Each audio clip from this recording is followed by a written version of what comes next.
Kita ingin bahas 3 mindset warga negara maju. Ini real, this is my real story, dan aku ajak wawancara langsung dan ngobrol santai secara langsung ya. Yang pertama, warga negara Singapura, udah pasti negara tetangga kita, dekat nih dari Batam kan, kebetulan aku di Batam. Kemudian negara Korea Selatan, itu pun jumpa di Batam ini juga. Kemudian warga negara Australia, itu pun jumpa di Batam ini juga. Jadi aku akan jelasin nanti dan ceritakan di video ini selengkap mungkin bagaimana hasil perbincangan kami dengan ketiga warga negara maju ini. Pola mindsetnya, pola pikirnya, dan lain-lain lah. Aku akan cerita di video kali ini. Simak terus, jangan skip ya. Baik, yang pertama dari negara kita, negara tetangga, dari Singapura. Aku pertama kali itu jumpa satu atau bahkan lebih dari satu, karena aku sering ke Singapura sejak tahun 2016 ya sampai 2025 ini.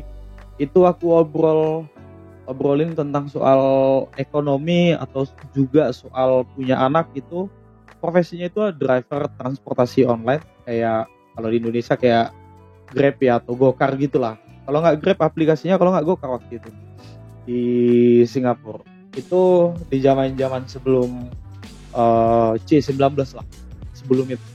Jadi saya jumpa pas aku pesan itu Grab atau Car di Singapura dari Harbour Front.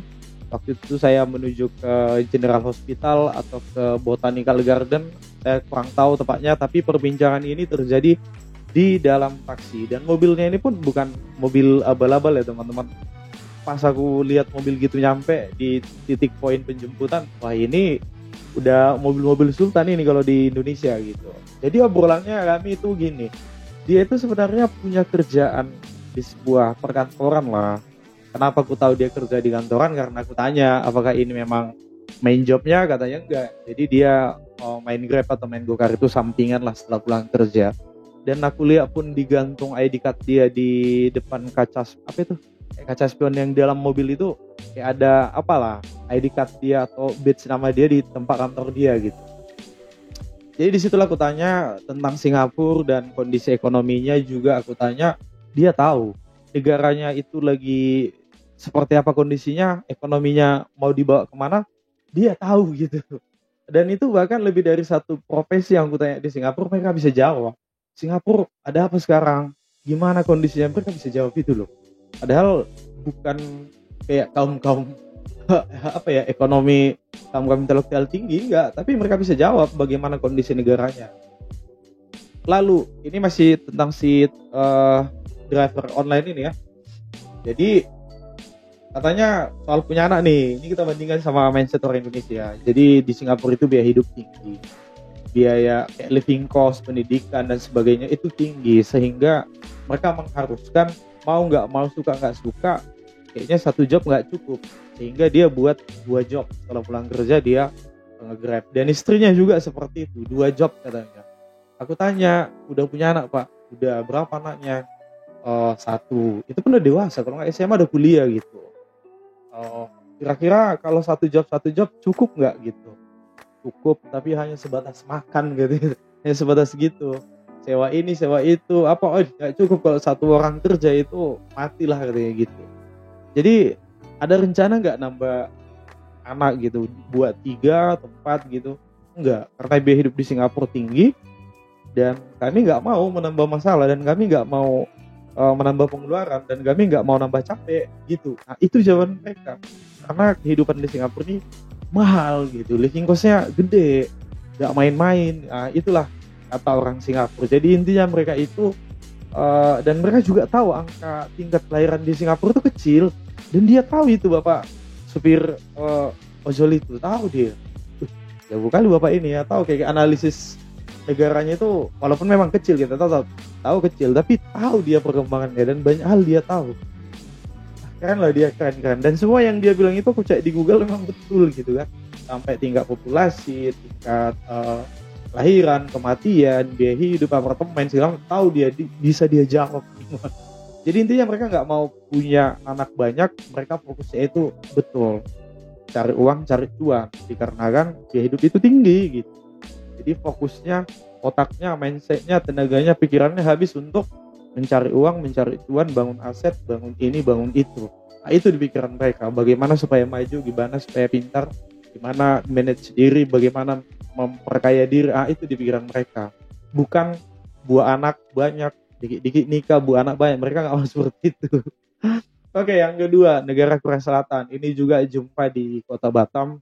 Kebetulan kemarin saya pernah ngajar di sekolah di Batam ini juga. Itu diwadahi oleh Yayasan Indonesia sama Korea lah gitu. Jadi tamu-tamu kita yang dari Korea Selatan, ya dari Seoul atau Busan gitu, dari Korea Selatan lah datang ke Batam dan membuat acara di sini.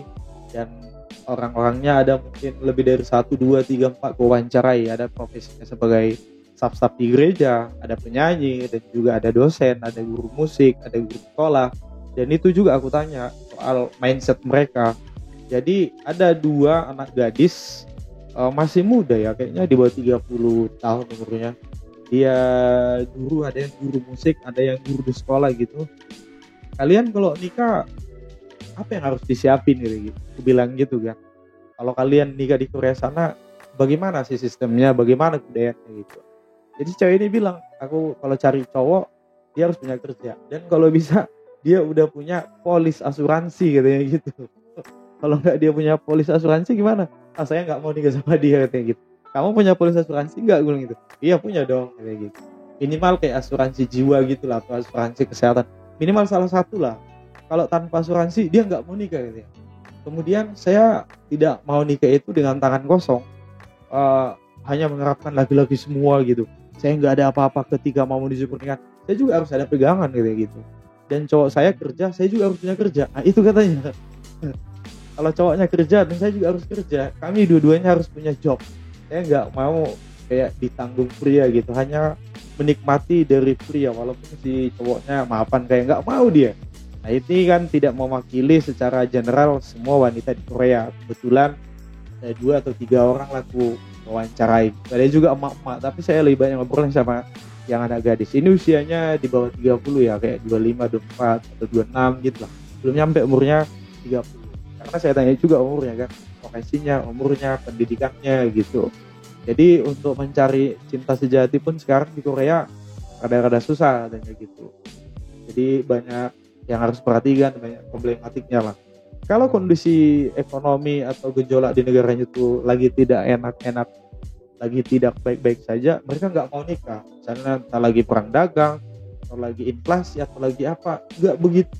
Nggak perang dunia lah, enggak, tapi lagi gejolak atau lagi nggak enak-enaknya di sana, mereka nggak mau nikah katanya. Tunggu situasi enak, agak tenang dulu, baru kita nikah. Waduh, sedetil itu orang Korea Selatan. Saya nggak ngada-ngada loh. Ya memang buktinya nggak ada sih, saya rekam, tapi inilah hasil obrolan kami bersama orang-orang Korea gitu. Jadi mereka harus prepare sekali dan harus memang persiapan matang lah katanya untuk pernikahan ini, apalagi soal karakter. Dia juga langsung angkat isu soal perselingkuhan dan lain-lain lah. Jadi harus ketat, harus waspada, harus ya detail lah gitu persiapan. Soal punya anak juga saya tanyakan, karena saya bandingkan langsung kan kebudayaan kita dengan kebudayaan mereka. Soal punya anak nih, bilang kalian kalau nikah nanti, ini kan yang saya wawancara masih gadis ini, 2, 3 orang anak gadis itu. Nanti suatu saat nikah, kalian pengen punya anak berapa? Maksimal lah gitu. Nah, paling 1, 2 aja gitu. Kenapa nggak mau lebih? Bahkan ada yang jawab loh, salah satu dari mereka, mungkin saya setelah nikah beberapa tahun ke depan, saya nggak langsung mau punya anak. Kalau langsung punya anak, saya nggak bisa berkarir, saya nggak ini terbengkalai kerja, fokus saya kerja segala macam, jadi kurang gitu. Jadi dia pengen setahun atau beberapa tahun ke depan setelah nikah buat program jangan dulu punya anak, itu kata mereka. Karena kalau udah punya anak semua tersita, baik pikiran, tenaga, uang, pengeluaran. Jadi income kita itu tergeser ke pengeluaran anak, pendidikannya ini segala macam gitu. Jadi mereka udah ya pikiran matang-matang sampai ke situ, masih anak gadis orang Korea Selatan.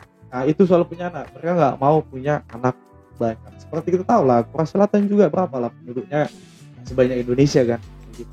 Jadi itu berawal dari mindset, saya bilang. Mindset mereka bagus lah, prepare sekali untuk menentukan sebuah masa depan. Harus ini, harus ini, harus ini, harus ini gitu. Nah, gitulah.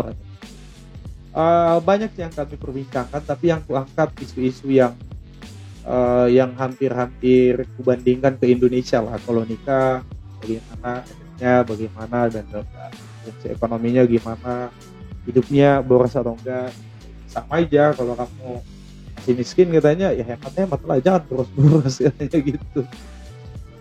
Dia dia aja ya masih ya sama seperti kita kan, kayak kalau di Korea Selatan, kayak Balinya itu kan Blue Jeju ya. 2 atau 3 anak gadis yang wawancara itu mereka belum pernah ke Pulau Jeju. Kebetulan dari kotanya, dari tempat tinggalnya itu ke Pulau Jeju jauh gitu kan. Ya seperti saya lah, orang si Bolga, asli saya si Bolga Tapteng dari Sumut ke Bali, sama kayak Bali kita kan. Itu kan jauh, jadi butuh budget, butuh biaya. Kebetulan dia bukan anak konglomerat, bukan anak sultan gitu. Hidupnya pas-pasan bekerja, masih kerja sama orang. Jadi dia tahu diri, memposisikan diri, dan dia pengen uh, punya planning finansial kayak gini gitu. Dia harus tabung, suatu saat saya pengen ke Pulau Jeju. Memang benar, mereka ada beberapa yang udah, tapi yang kewawancara anak gadis itu ya belum pernah ke Pulau Jeju, keluarganya juga belum pernah ke Pulau Jeju yang di negara Korea Selatan itu seperti Balinya Korea Selatan, romantis gitu, tempat indah gitu, kayak nomor satunya lah gitu. Nah itulah Korea Selatan guys. Yang ketiga ini Australia. Ini berapa tahun ya? Setahun atau 2 tahun yang lalu, dia bapak-bapak bisnismen ini punya banyak bisnis di Australia. Salah satunya kalau nggak coffee shop, cafe, sama florist katanya dia. Karena teman saya yang jumpa pertama sama bule ini, mereka yang pengen buat bisnis di Indonesia mungkin di Batam, tapi saya dipertemukan mereka untuk menjadi penerjemah translator waktu itu. Jumpa 2 hari atau 3 hari gitu, berapa kali jumpa, dan saya tanya, dan itu selalu saya tanya soal mindset, soal pendidikan, soal budaya, dan soal punya anak gitu. Gak tahu entah kenapa saya concern sekali ya soal tentang rezeki, punya anak, nikah, buat anak itu selalu bandingkan sama negara-negara maju. Nah ini ceritanya tentang si Australia ini. Jadi aku tanya, punya anak berapa? Dia punya anak 1, udah anak gadis, kuliah di Cambridge semester 1 atau semester 2, tapi belum nyampe lah semester 3. Punya anak 1, anak gadis. Bilang, kenapa kalian gak buat anak banyak, 2, 3, 4 gitu? Sama juga sih, sama kayak jawaban sama orang Korea Selatan ya, atau Singapura. Kalau saya punya anak banyak, duit saya banyak habis ke situ gitu. Kebetulan pada saat saya nikah dan pada saat sampai melahirkan anak pertama itu, istri saya nggak kerja, teman saya yang kerja. Dia hidup di Singapura, di Australia cukup tinggi juga gitu.